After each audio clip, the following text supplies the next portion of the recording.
కాకినాడ జిల్లా మెట్ట గిరిజన ప్రాంతాల అభివృద్ధిపై ప్రత్యేక దృష్టి సారిస్తున్నామని ప్రతిపాడు ఎమ్మెల్యే వరపుల సత్యప్రభ తెలిపారు. గతంలో కనీస మౌలిక వసతులు కూడా లేని మారుమూల గిరిజన ప్రాంతాల్లో ప్రస్తుతం రహదారులు, ఇతర అభివృద్ధి పనులు చేపట్టి మెరుగైన సౌకర్యాలు కల్పిస్తున్నామని చెప్పారు. వరపుల రాజా జయంతిని పురస్కరించుకుని ప్రతిపాడులో మెగా జాబ్ మేళా నిర్వహించినట్లుగా తెలిపారు. గిరిజన యువతకు ఉద్యోగ అవకాశాలతో పాటు నైపుణ్యాభివృద్ధి, ఉపాధి అవకాశాలు అందేలా మరిన్ని కార్యక్రమాలు చేపడతామని స్పష్టం చేశారు. గిరిజన ప్రాంతాల అభివృద్ధి, యువతకు ఉపాధి అవకాశాలపై ఎమ్మెల్యే వరపుల సత్యప్రభతో మా ప్రతినిధి Nandini face to face. Varapula Raja గారి జయంతి సందర్భంగా నేను ప్రతిపాడు నియోజకవర్గంలోని మెగా రక్తదానంతో పాటు మెగా జాబ్ మేళా అయితే నిర్వహించారు వరపుల సత్యప్రభ గారు, ఎమ్మెల్యే గారు.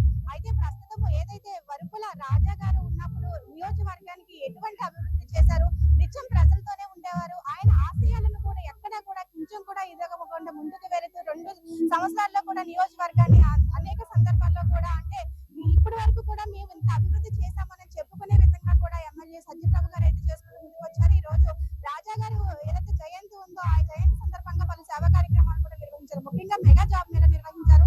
ఈ మేళా వల్ల ఇక్కడ ఏదైతే ఏజెన్సీ ప్రాంత ప్రజలతో పాటు నియోజకవర్గంలో ప్రజలకు ఎటువంటి లబ్ధి చేకూరబోతుంది అంతమండడానికి ఎమ్మెల్యే గారు మేడం మెగా జాబ్ మేళా కూడా నిర్వహించారు. రాజా గారు ఉన్నప్పుడు ప్రజల్లో ఉండేవారు. ఆయన ఆశయాలను మీరు ముందుగా తీసుకెళ్తున్నారు. ముఖ్యంగా ఈ జాబ్ మేళా యొక్క ముఖ్య ఉద్దేశం ఏంటి? దీని వల్ల ఇక్కడ ఉన్న యువతకు ఎటువంటి ఉపాధి కలిగే అవకాశం ఉంది?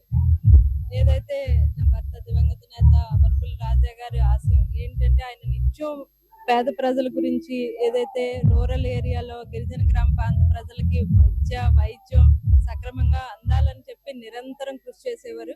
ఆయన ఉన్నంత కాలం కూడా ఎన్నో జాబ్ మేళాలు అయితేనేమి, మెడికల్ క్యాంపులు అయితేనేమి, ఐ క్యాంపులు అయితేనే ఇలా అన్ని పెట్టడం జరిగింది.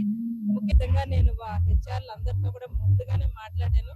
వారి విద్యార్థులు తగినట్టుగా ఎవరైతే వాళ్ళ అర్హతలు ఉన్నాయో వారందరికి కూడా ఈ క్యాంప్ లో ఉద్యోగం ఇవ్వాలని చెప్పి నేను చెప్పడం జరిగింది. వారు కూడా దానికి అనుగుణంగానే 35 కంపెనీలు ఈ రోజు నేను తీసుకురావడం జరిగింది. ఇలా ముందు కూడా ఇంకా ఇలాంటి జాబ్ మేళాలని అందుబాటులో ఈ రోజు ప్రతిపాడులో చేయడం జరిగింది. మరింత అవకాశం ఉంటే ఇంకా లోకల్ ఏరియాలో కూడా రాబోయే కాలంలో నేను లోపలికి వెళ్ళి మండలాల్లో కూడా నేను ఏర్పాటు చేయడం జరిగింది. రాజా గారు కానీ బతికి ఉంటే నిజంగా ఈ పొజిషన్ లో మిమ్మల్ని చూసి ఇక్కడ అంటే ఈ ప్రాంత అభివృద్ధి కావచ్చు, ఏజెన్సీలో రోడ్లు కూడా ముఖ్యంగా చూసాము. ఎప్పుడో టెస్ట్ వేశారు, రోడ్లు కూడా వేశారు. ఇప్పుడు ఇక్కడ జరిగిన అభివృద్ధి కావచ్చు, ప్రజలకు ఆనందం చూస్తే ఎలా ఫీల్ అయి ఉంటారు అనుకోవచ్చు? రాజా గారు బతికుంటుంటే ఇలా నేను ఇప్పుడు మాట్లాడే అవసరం కూడా రాకపోయింది. ఏదైతే ఈ ప్రాంత ప్రజలు ఆయన మీద ఏ నమ్మకం పెట్టుకున్నారో దాదాపు 2 సంవత్సరాల కాలంలోనే ఆయన పూర్తి చేసి ఉండేవారు. అంత డైనమిక్ లీడర్ ఆయన.